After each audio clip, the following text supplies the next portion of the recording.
These are 4 goals that I want us all to consider to stop chasing as we approach 50 years old in order to enjoy our journey, the time that we have left, even more. And the first one is to stop chasing career advancement and to really focus on the joy and the purpose of our career in what we're doing. You know, in your 20s, if you can get a promotion early and to get a $10,000 a year raise, a $20,000 a year raise, that is going to compound over a 30, 40-year career. But as we're in our 50s, is it really going to move the needle that much? And would it be better, and I'm suggesting that it would it be better to focus instead on enjoying our career, enjoying the things that we're doing at work, enjoying helping to build a team and helping to mentor other folks, and to make the organization as strong as it can be without focusing on, you know, what's in it for me. Now, it's just human nature that we're going to be thinking about it, but part of it too is just accepting where we are in life, that we've likely gotten most of the promotions that we're going to get out of our life, and the time we would have to put in to make ourselves a viable candidate for that next level. You know, oftentimes that means working 60, 70, 80 hours a week. And that's great when you're in your 20s. But when you're in your 50s, think about what that extra 20 hours a week is taking away. It's taking away time from your family. It's taking away time to take care of your health. It's taking away time for adventures and experiences. And our time becomes more valuable than the incremental money that we can make. So at some point, it becomes so much so, our time becomes so valuable, that eventually we retire and we say that it's not worth the money that we're getting to give up, to sacrifice what we need to sacrifice in order to keep the job. But in your 50s, you're likely still not there yet, where you're ready to retire. But one of the ways to kind of ease into it is, you know, instead of working 50, 60, 70 hours a week, could you work 40 to 50 hours a week and still do a really good job in your career and for your company and still be a valuable member of the team? Because oftentimes what drives us to put in those extra hours is we want to be the best, right?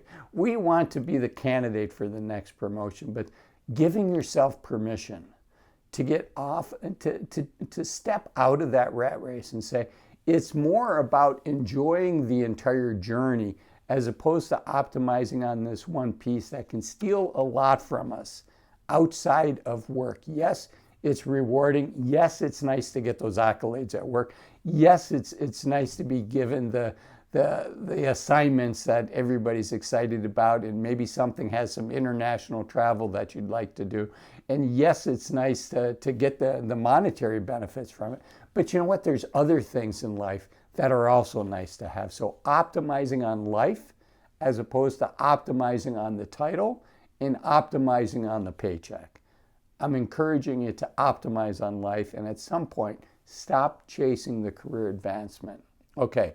Number 2 is to stop, bigger is better. I live here in the United States and it's, he with the most toys wins, right?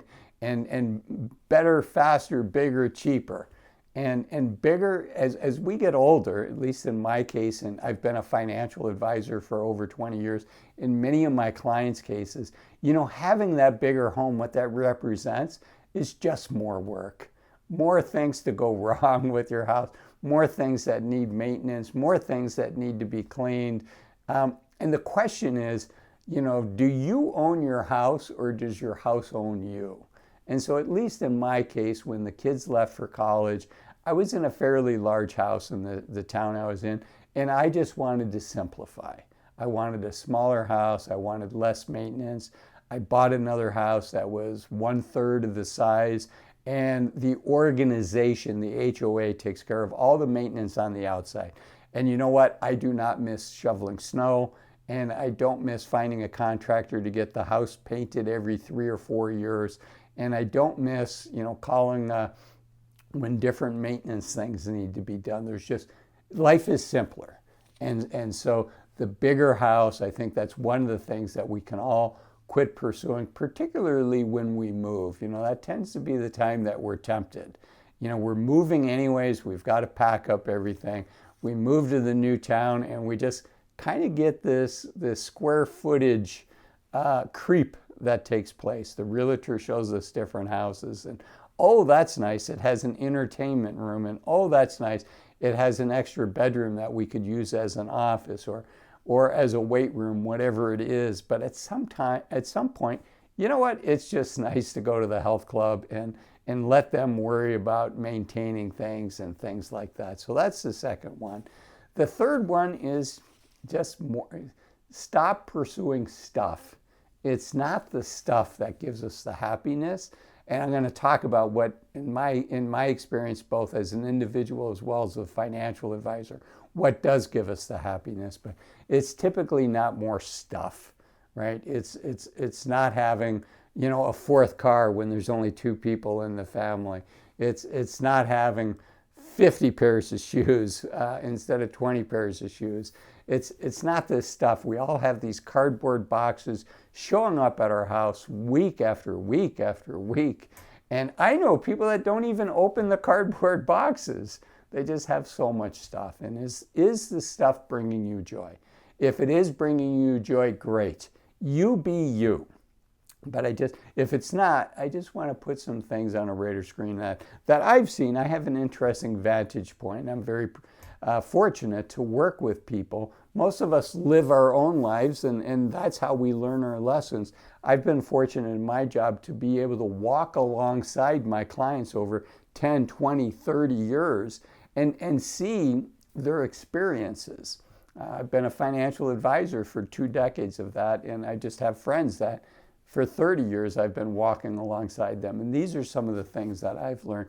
And maybe one of the most important things is to stop comparing ourselves to other people. And that is one of the things that's giving me an immense amount of freedom in my life, is when I stopped comparing myself and saying, am I doing as well as, you know, one of my high school classmates or one of my college classmates or one of my business school classmates? Am I doing as well as them? And you know, it's very liberating. It's very freeing to say, you know what? There's 9 billion people in the world. I just need to make sure that I'm building my life as opposed to comparing myself to other people. And for me, that's been very liberating. So what have I seen people do that have brought them joy? It's really people focusing on their purpose. You know, what are their hobbies?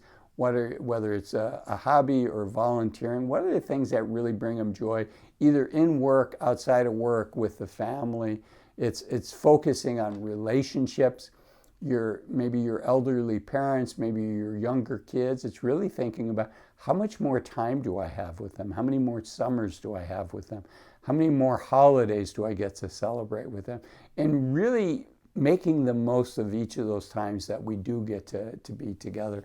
And then for me, I love adventures, right? So it's about relationships. It's about adventures. For me, I like to travel. There's no shortage of adventures the way I travel.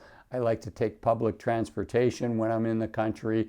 I like to live like a local in a foreign country. And that opens the door for me for a lot of adventures. Sometimes they can be a little scary in the moment, but you look back at them and you say, wow, that was really interesting. It opens some doors to some things that I wouldn't have thought about. So for me, the key word is moments, creating moments, whether that's an adventure, whether it's moments with people that I love, friends, things like that, adventures, and just creating these memories that you know, hopefully when my day comes where I'm looking back at my life, I look at those, and those are the things that I cherish.